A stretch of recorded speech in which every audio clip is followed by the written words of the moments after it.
Hello and welcome to episode 34 of the Wealth Amplifier podcast.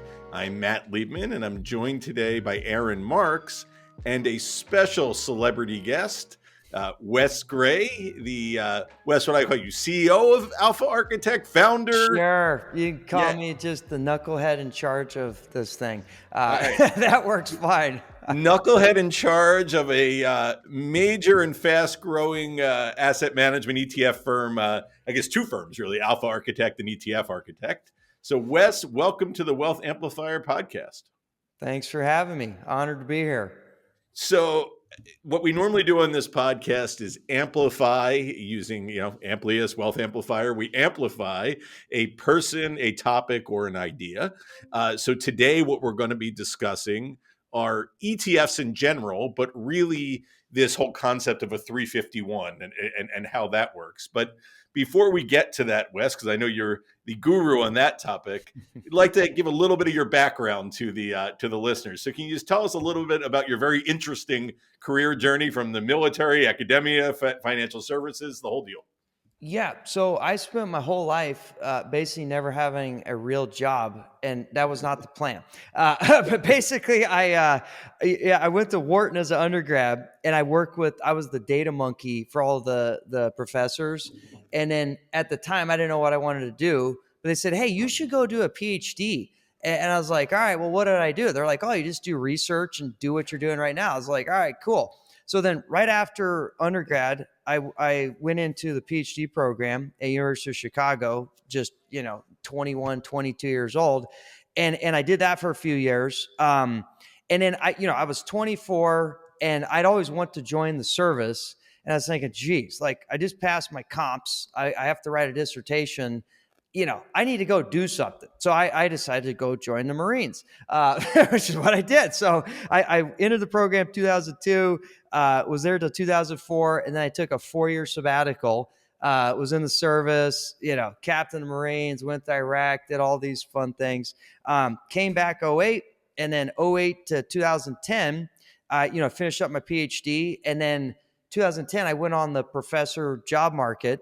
I got a job at Drexel there, but simultaneous to that, I used to write this blog, which we still write. I literally got cold called by a multi-billionaire who said, "Hey, I read your blog, and I'm very interested in what you guys do. Like, I just like you. Can you work with me?" I was like, "Well, you don't get a billionaire cold call very often," so I was like, "Sure." And so, literally, right when I started professing, I was kind of moonlighting as essentially like a consultant with this huge family office in New York, and kind of started the business. And then, one thing led to the next. We got, they seeded us with 50 mil. I think it was, 2011, 2012. And then they were very tax sensitive. And so we were always looking for tax efficient ideas. And then I ran across the ETF structure. It's a long story how this happened, but I learned about like the tax structuring of an ETF. And this was, 2011, 2012. And we said, we need to do that because all this SMA harvesting and all this crazy things we do now, like those ETF guys get to cheat legally. Like, let's do that. So that's when we basically pivoted and said, let's move our SMA business into ETF structures and manage the money via that because it's just better for the clients. So anyways, fast forward from call it 2012, 2013, all the way up to 2019, 2020, we kind of just ran Alpha Architect and that, we did our weirdo factor ETFs and our tax optimization stuff. But clearly there, around 2019, 2020, there was this huge demand for ETF infrastructure. And it's not like everybody in the world knows how to operate ETFs because you got, Vanguard, State Street, and iShares that kind of like dominate that sector. But there's not a lot of like talent in like, well, what if I wanted to launch an ETF? Vanguard ain't going to launch it for me. And so we, this gal Per Toll, basically kept smashing us in the face and begging us like, please let me use your infrastructure to launch my ETF. And we finally just cried uncle and said, all right, fine, we'll do it. And that was basically when ETF Architect was born, which, that was, I think 2019, we launched her fund, which, became $1 billion fund and a huge success. And now we have 70 funds and I don't even know, 15 or 16 billion dollars, and the thing doubles every year. So it's been a crazy ride from, a data monkey in the PhD lab to, running an operating company where I don't even like use my PhD anymore. But, it's all fun. It's been a great journey. Well, with a 4-year stop in the Marines and Iraq in between, Yeah. that's a heck of a resume, Wes. It's probably not traditional for the average Wharton Chicago finance person to go to then the Marines and then starting an ETF company through a family office, and it's pretty cool, and we're glad that we connected. So just give us a sense now. The two companies you mentioned, Yeah. Alpha Architect and ETF Architect. Can we just drill into that a little bit more for a minute, just for the listeners? Yep. What the difference between the two is, and what the relative size of each of them is? Because you've had some pretty special growth in a short amount of time. Yep, you got it. So Alpha Architect is basically kind of our advisory asset management brand, where that's about like intellectual property, like coming up with new ideas and then distribution on those ideas, right? And the primary business there is this another weird tax thing. It's called Section 1042, and it's tied to ESOPs, and that's probably like $1 billion bit like SMA business that's tied to this weird tax thing we do for people. And that's a great business. We love it. We also have Alpha Architect ETFs, which those are big too. They're like 6 or 7 billion because we have this crazy ETF called Box that, went crazy. But so that's Alpha Architect. And then ETF Architect, so Alpha Architect, we're trying to create alpha. And alpha, if your listeners don't know, that just means like, hey, how do we create like things that can hopefully beat the market and add value over time? So we're trying to architect alpha for people. And now ETF Architect is kind of what it sounds like. Like we're trying to be an architect for just ETFs. So if someone wants to launch their own ETF, they have their own intellectual property, their own distribution, but they want to take advantage of all the tax and efficiencies that come with that wrapper, but they don't want to deal with all the compliance, the lawyers, and like all the insanity that comes along, unfortunately, with running ETFs. You hire ETF Architect. So it's kind of like, think of it as like Alpha Architect's kind of like our gold mining business, where we're out there trying to mine for gold, taking high risk, high reward. And then ETF Architect is kind of like the shovel business. Like it's a low risk, low reward. It's just a different type of business. And we run two of them as separate units, essentially. So you mentioned in 2019 or so, there was a lot of demand for firms wanting to create their own ETF. What happened then? What happened in that time frame? Yes. So what happened is the ETF, basically what happened prior to 2019 is the ETF industry was crazy because the SEC had granted special privileges to Vanguard, iShares, and WisdomTree and all the early people that came in the game. And that special privilege is you could use custom baskets, which is how like ETFs, basically the key secret of ETFs, which is an open secret on how they are so tax efficient, is you don't trade securities directly in a fund. When you trade, you transact through baskets, which are non-taxable transactions. But back in those days, the only one that could do that legally were like the legacy players. But then if you were a newer boutique player in your exemptive relief is what you file with the SEC, they said, hey, you can do that for index funds, but not active funds, right? So it was like a huge disadvantage for anyone that wasn't, a monopolist competitor in the business. 2019, they said, this is stupid. We need to make this a fair playing field. Like, why does Vanguard get special privileges that like Joe Blow, the ETF entrepreneur, doesn't get? That's just crazy, especially considering that they're already an incumbent. Like, that's just unfair. So it's called 6011, which was the new rule set. I think it was 2019. They said, we're going to make this a level playing field. And as long as you have policies or procedures that outline, how you use baskets and how you do all this stuff. And as long as everything you do is obviously in the best interest of the clients and fiduciary and all these fun things, everybody gets this advantage. I don't care if your name's Vanguard or, Joe Blow, who just started an ETF company.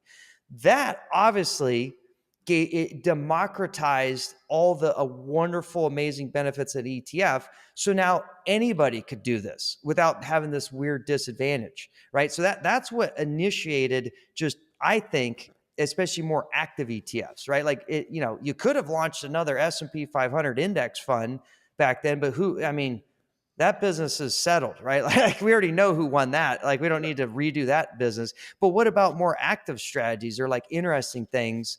There was a huge disadvantage or a block. Once that got unleashed, it just set on fire this explosion in ETFs because now everyone could take advantage of the tax efficiency.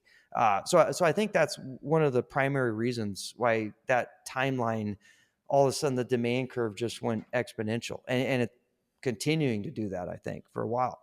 So then, speaking of tax efficiency, let's ask the guru. What is a 351 exchange? How do they work? And how does this apply to the ETF world?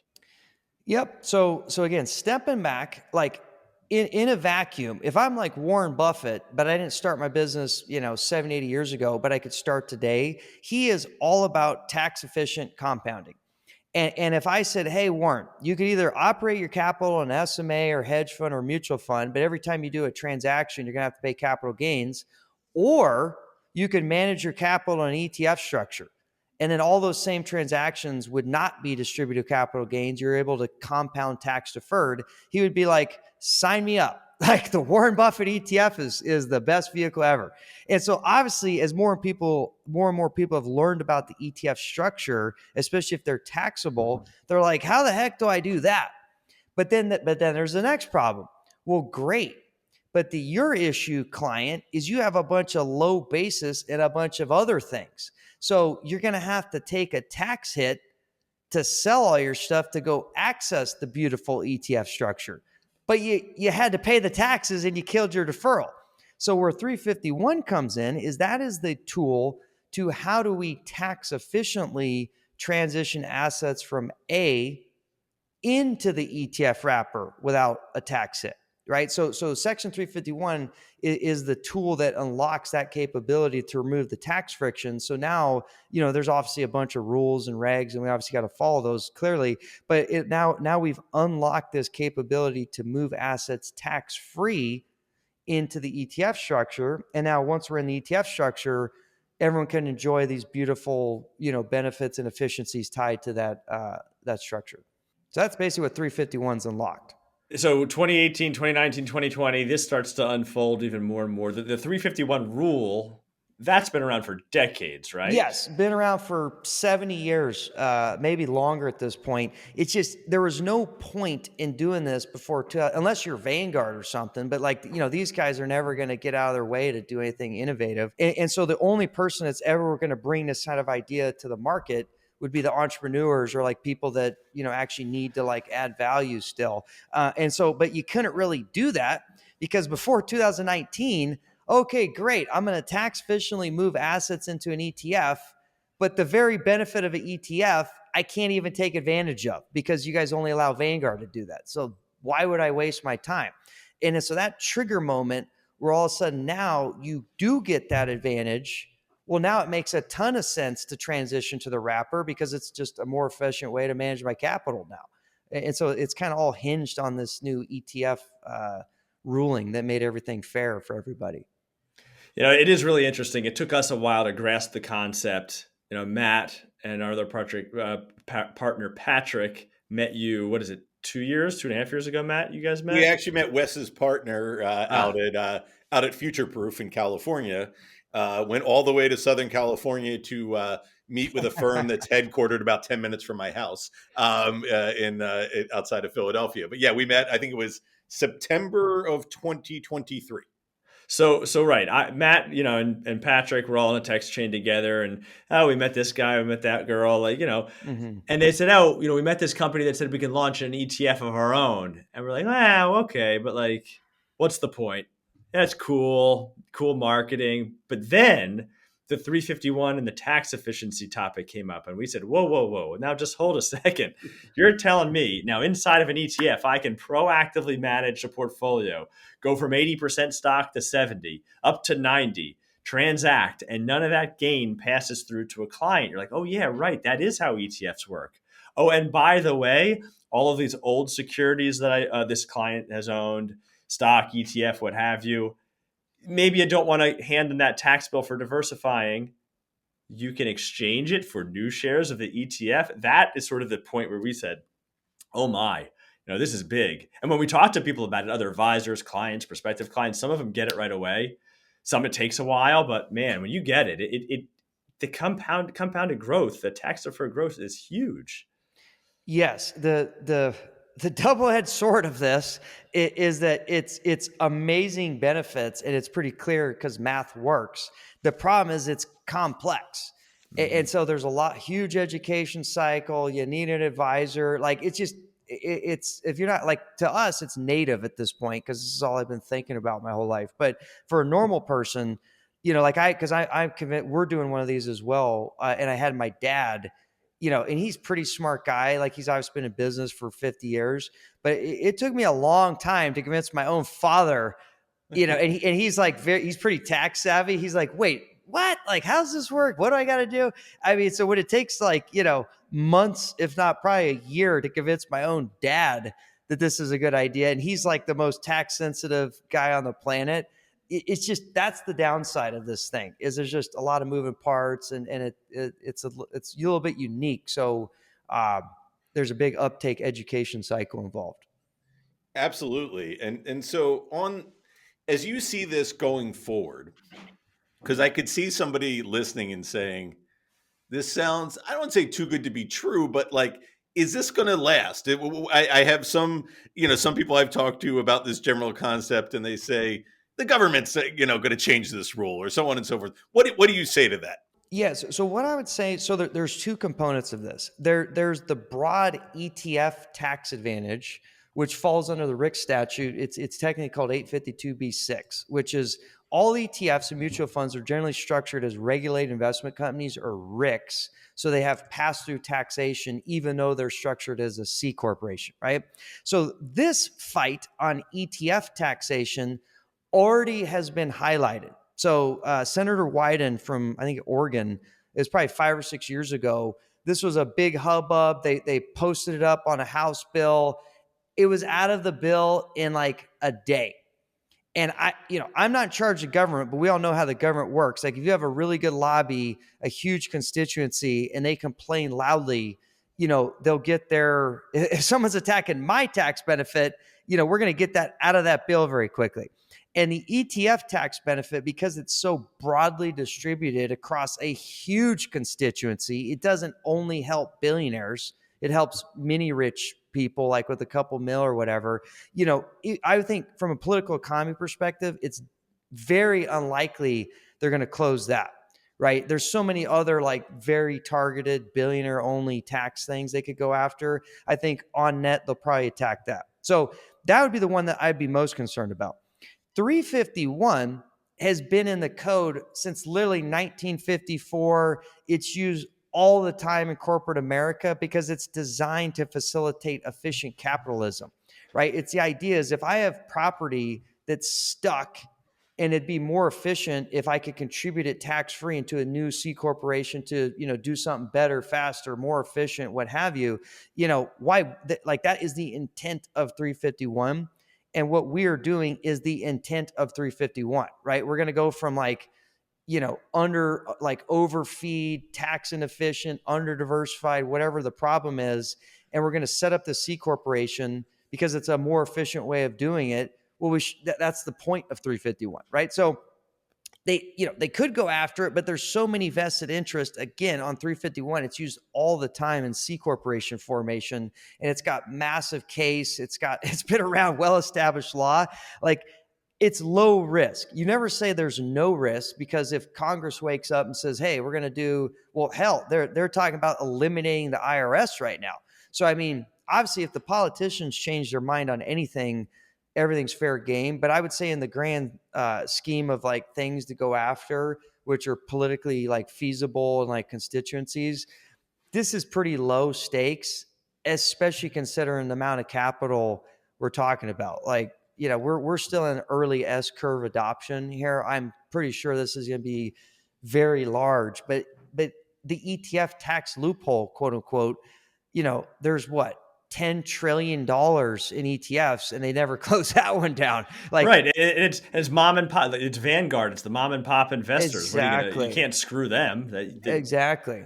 You got it. Right. So It's hard to fight. So where does this go in the long run? So for those of you not fully familiar, mutual funds are the more expensive, inefficient grandfather of ETFs. Yeah. Are mutual funds dead going forward? New mutual funds? Like what happens there? Yeah, so an ETF is not a panacea, and we're not going to waste the listeners' time here. It's not like always the best for every single instrument, every single situation. Like I can't tell you that with a straight face. For a lot of things, it's really great, but so there's always going to be a place for mutual funds because they can capacity constrain, less transparency, certain assets. It's just hard to do in an ETF structure. And so yes, they're basically going the way of the dodo bird. For sure. However, even me, as just like a competitor mutual funds, I think it's unfair. And they've already talked about it, but they should just kind of level the playing field. Like, hey, why do ETFs get this massive advantage, and why do mutual funds not? Like, it's kind of crazy to me. And so I feel like they need to figure out a way. Like, hey, that's just unfair. And like they should try to level that playing field and just say, hey, in general, whatever wrapper you choose, you want to choose the best wrapper for what you're trying to do because that's the best interest of shareholders. One shouldn't have this massive tax advantage versus the other because that's just not good competitive capitalism and free markets. So that would be my vote, but I'm not in charge of these things. So, unless they change, yes, mutual funds are basically dead. Unless they get a lifeboat or life preserver from Congress at some point. Yeah, like from somebody who's a fiduciary advisor, or if you're an investor on your own and you want to pick the most efficient vehicle, cost-wise, tax-wise, sure. If you've got new dollars to deploy, why not go to the mutual fund versus the ETF? I agree. So Wes, before we wrap up on the 351 topic, the ETF topic, the state of the industry, before we get to our personal closing, anything that you think we should highlight for the listeners that we didn't hit in the 22 minutes or so we've been doing this? Yeah, I mean, I think the best thing is expectation management for folks because this is extremely exciting. Once people get past the "is this legal" question, and that's pretty easy to convince them of, and they're like, "Oh my God, this is so exciting! Like, how do we do this tomorrow?" Just for expectation management, these are still very complex transactions. We have to do them right. There's a lot of paperwork, a lot of data involved. So it's good to be excited, but it's also very important that we always have like patience. And again, we're thinking 20-year deferral tax here. Like, what's an extra week, month, 3 months, in transition? It's much more important that we focus on doing things accurately and correctly and not impatiently. And we have that struggle all the time. So I just make sure the listeners are cognizant that, I'm excited too. I love this word, anybody, but like, let's just, slow down. It's going to be annoying. It's going to be painful. A lot of paperwork. You're going to hate everybody and everything involved. But if you think long game, it's definitely worth it. Just be patient is what I would say. Good advice. And what we always close our podcasts on when we have a guest, and you are our guest today, which we're honored to have, is there any cause that resonates with you, charity, nonprofit, whatever, that you would like to amplify while you're on the podcast here? Well, that's a good question for me. And I'll tell you what, I have a lot of things I would like to amplify, but my wife happened to just take a job as the fundraising person for the Palmas Academy, which is a school down here in Puerto Rico that services local communities, and they need a lot of help on fundraising because, as you can imagine, like Puerto Rico, like education system is obviously way less developed than obviously up in the States. And so, I would go to jail if I didn't mention the Palmas Academy because, I have a vested interest because my wife is literally the fundraising lady for them. And we're obviously big donors to the cause. And now she's actually in charge of that cause. So I'd say that's a good one is maybe not the Palmas Academy, but just, if you're into education and, Puerto Rico is definitely at a deficit versus everywhere else. So, they need a lot of help with respect to funding to support education and moving the country, or not the country, but the possession, I guess we'll call it, forward. Yep. Yeah. And look, we could have had a whole episode. I forgot that you're down in Puerto Rico because most of your company is up in suburban Philadelphia, but Yeah. you're down there. Well, Yes. when I say I like tax efficiency, I live it every day. Yeah, right. And You're all in, Wes. Yeah, I am all in on tax efficiency. So yeah, we could talk about Puerto Rico and Act 60 and all that. That's a whole nother episode, for sure. Well, thank you so much for joining us. This has been great, and we appreciate all that you're doing with us. So thank you. You got it. Thanks, Wes. Honored to work with you guys. Appreciate it.